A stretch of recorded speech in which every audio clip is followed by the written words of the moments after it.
ನಮಸ್ಕಾರ ಬಂಧುಗಳೇ, 2027 ಜನಗಣತಿಗೆ ಸಂಬಂಧಪಟ್ಟಂತೆ ಮೊದಲನೇ ಹಂತದಲ್ಲಿ ಮನೆಗಳನ್ನ ಪಟ್ಟಿ ಮಾಡಬೇಕಾಗುತ್ತೆ. ಮನೆಗಳಿಗೆ ಕಟ್ಟಡಗಳಿಗೆ ನಂಬರ್ ಕೊಟ್ಟು ಅಲ್ಲಿರ್ತಕ್ಕಂತ ಜನಗಣತಿ ಮನೆಗಳನ್ನ ನಾವು ಗಣತಿ ಕಾರ್ಯಕ್ಕೆ ಒಳಪಡಿಸಬೇಕಾಗುತ್ತೆ.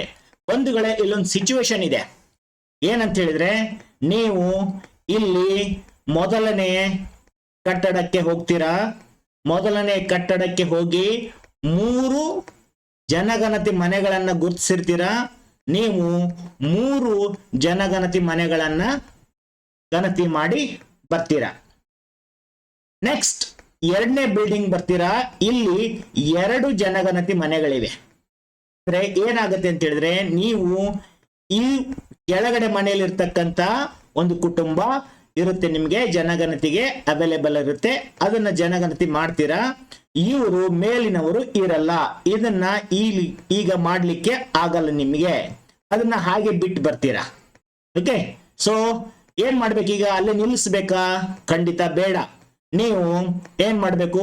ಮುಂದಿನ ಮನೆಗೆ ಹೋಗ್ತೀರಾ. CN3 ಅದರಲ್ಲಿ 3 ಕುಟುಂಬಗಳಿವೆ. ನೀವು ಈ 3 ಕುಟುಂಬಗಳನ್ನ ಗಣತಿ ಮಾಡ್ತೀರಾ. ಆಮೇಲೆ ಇಲ್ಲಿ CN4 ನಲ್ಲಿ 2 ಕುಟುಂಬಗಳಿವೆ. CN4 ನಲ್ಲಿ ಅಂದ್ರೆ 2 ಜನಗಣತಿ ಮನೆಗಳಿವೆ. ಈಗ ಇದರಲ್ಲಿ ಏನಾಗುತ್ತೆ ಅಂತ ಹೇಳಿದ್ರೆ, ಒಂದು ಕುಟುಂಬ ಅವೈಲೇಬಲ್ ಇದೆ, ಅಂದ್ರೆ ಒಂದು ಜನಗಣತಿ ಮಾಡ್ಲಿಕ್ಕೆ ಅವೈಲೇಬಲ್ ಇದೆ. ಮೇಲಿನವರು ಮಾಹಿತಿ ಕೊಡ್ಲಿಕ್ಕೆ ಸದ್ಯಕ್ಕೆ ಇಲ್ಲ, ಅವರೆಲ್ಲ ಆಚೆ ಹೋಗಿದ್ದಾರೆ. ಏನ್ ಮಾಡ್ತೀರಿ ಈಗ? ನಾನು ಈ ಕಟ್ಟಡವನ್ನ CN2 ಸೆಕೆಂಡ್ ಕಟ್ಟಡದಲ್ಲಿ ಇರತಕ್ಕಂತ ಈ ಮೇಲಿನ ಮನೆಯನ್ನ ಈಗ ನಾನು ಗಣತಿಗೆ ಒಳಪಡಿಸಬೇಕಾದ್ರೆ ನಾನು ನನ್ನ ಒಂದು ಆಪ್ ನಲ್ಲಿ ಹೇಗೆ ನಾನು ಕಟ್ಟಡದ ಸಂಖ್ಯೆಯನ್ನ ಕೊಡಬೇಕು, ಯಾವಾಗ ಪುನರಾವರ್ತನೆಯನ್ನ ಕೊಡಬೇಕು ಮತ್ತು ಯಾವಾಗ ಹೊಸದು ಕೊಡಬೇಕು ಅನ್ನೋದನ್ನ ಈ ವಿಡಿಯೋದಲ್ಲಿ ಹೇಳ್ತೀನಿ. ಬಂಧುಗಳೇ, ಈ ಪ್ರಶ್ನೆಗೆ ಉತ್ತರ ನಿಮ್ಮಲ್ಲಿದ್ರೆ ಈ ವಿಡಿಯೋನ ನೋಡ್ಲೇಬೇಡಿ.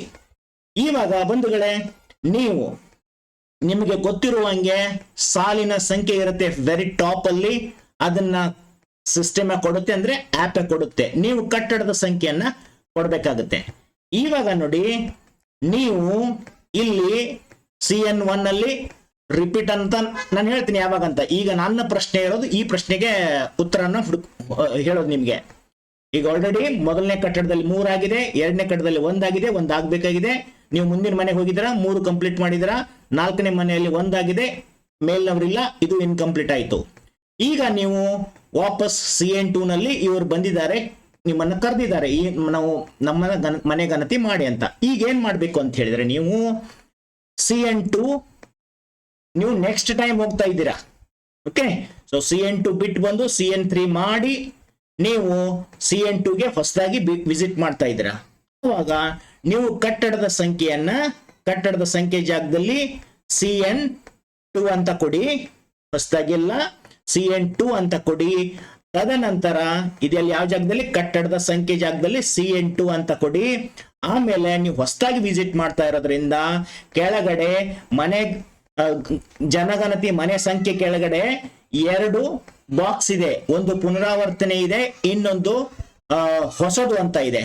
ನೀವು ಇವಾಗ ಏನ್ ಮಾಡ್ಬೇಕಂತಂದ್ರೆ, ಇಲ್ಲಿ ಹೊಸದು ಏನಿದೆ ಅದನ್ನ ಕ್ಲಿಕ್ ಮಾಡಿ. ಪುನರಾವರ್ತನೆ ಮಾಡಂಗಿಲ್ಲ. ಯಾವಾಗಿದು? ನೀವು CN2 ಮನೆಯನ್ನ ಒಂದು ಬಾರಿ ವಿಸಿಟ್ ಮಾಡಿ ಬಿಟ್ಟು ಬಂದು ಮುಂದಿನ ಮನೆಗಳನ್ನ ಮಾಡಿ ವಾಪಸ್ ಎರಡನೇ ಬಾರಿಗೆ CN2ಗೆ ಹೋಗ್ತಾ ಇದ್ದೀರಾ, ಅಂದ್ರೆ ಮತ್ತೆ ಹೊಸದಾಗಿ ಹೋಗ್ತಾ ಇದ್ದೀರಾ ಸೆಕೆಂಡ್ ಕಟ್ಟಡಕ್ಕೆ. ಆ ಸಂದರ್ಭದಲ್ಲಿ ಏನ್ ಮಾಡಿ, ನೀವು ಕಟ್ಟಡದ ಸಂಖ್ಯೆ ಜಾಗದಲ್ಲಿ CN2 ಅಂತ ಹಾಕಿ, ಆಮೇಲೆ ಇಲ್ಲಿ ಜನಗಣತಿ ಮನೆಯ ಸಂಖ್ಯೆ ಇದೆಯಲ್ಲ ಅದರ ಜಾಗದಲ್ಲಿ ನೀವು ಅದರ ಕೆಳಗಡೆ ಇರತಕ್ಕಂಥದ್ದು 2 ಆಪ್ಷನ್ ಇರುತ್ತೆ. ಇಲ್ಲಿ ಪುನರಾವರ್ತನೆ ಮತ್ತು ಹೊಸದು ಅಂತ. ಇವಾಗ ನೀವು ಹೊಸದು ಅಂತ ಕ್ಲಿಕ್ ಮಾಡಬೇಕು. ಆವಾಗ ಈ ಮನೆ ಜನಗಣತಿಗೆ ಒಳಪಡುತ್ತೆ. ಗೊತ್ತಾಯ್ತಲ್ವಾ ಬಂಧುಗಳೇ? ಏನಾದ್ರೂ ಇದ್ರೆ ಕಮೆಂಟ್ ಅಲ್ಲಿ ತಿಳಿಸಿ. ಬಹುಶಃ ಇದು ಅರ್ಥ ಆಗಿದೆ ತಿಳ್ಕೊತೀನಿ. ಅದೇ ತರ ನೋಡಿ, ನೀವು ಇದನ್ನು ಕಂಪ್ಲೀಟ್ ಮಾಡ್ತೀರಾ, ಮತ್ತೆ CN4 ನಲ್ಲಿ ಇವರು ಅವೈಲೇಬಲ್ ಆಗ್ತಾರೆ. ಆವಾಗ ಏನ್ ಮಾಡ್ಬೇಕು ಹೇಳಿ ನೋಡೋಣ ಬಂಧುಗಳೇ? ಆವಾಗ ಅಷ್ಟೇ ನೀವು ಮತ್ತೆ CN4 ನಲ್ಲಿ ಹೊಸದಾಗಿ ಹೋಗ್ತಿದಾರ. ಈಗ ಒಂದ್ಸಲ ಹೋಗಿ ಬಂದು ಬಿಟ್ಟಾಗಿದೆ. ಆವಾಗ ನೀವೇನ್ ಮಾಡ್ಬೇಕಂತ ಹೇಳಿದ್ರೆ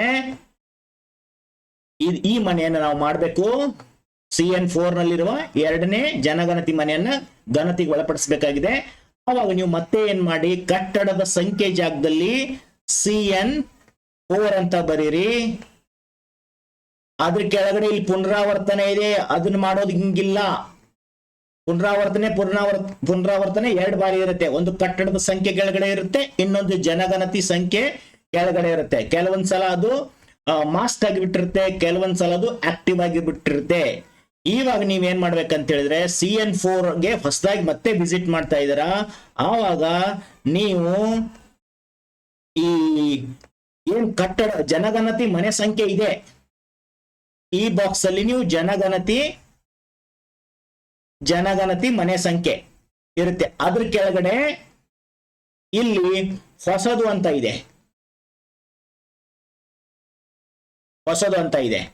ಸೊ ಈ ಹೊಸದನ್ನ ನೀವು ಕ್ಲಿಕ್ ಮಾಡಿದ್ರೆ ನಿಮಗೆ ಈ ಜನಗಣತಿ ಮನೆಗೆ ಒಂದು ನಂಬರ್ ಕ್ರಿಯೇಟ್ ಆಗುತ್ತೆ ಹೊಸದಾಗಿ.